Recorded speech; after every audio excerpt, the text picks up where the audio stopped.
Welcome back. Transgender rights right now are in a unique place in our country. Some states offer transgender Americans more rights than others, so where you live dictates what kind of opportunities are there for you and your family. So where is this debate going and what laws have recently changed? Our Washington correspondent Joe St. George takes a closer look.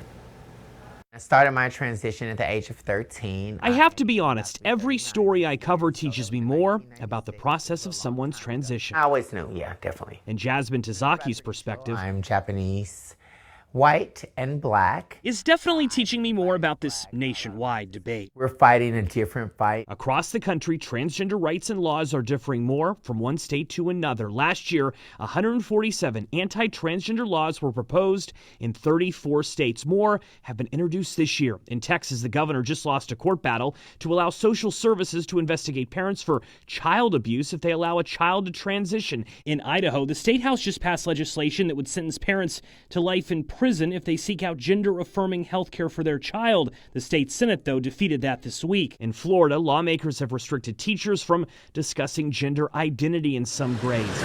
Jasmine lives in Tennessee, a state that has recently restricted puberty blockers. She says if people think this will stop young people from transitioning, they're wrong. And if the child has already expressed that they want to transition, the transition will ultimately happen.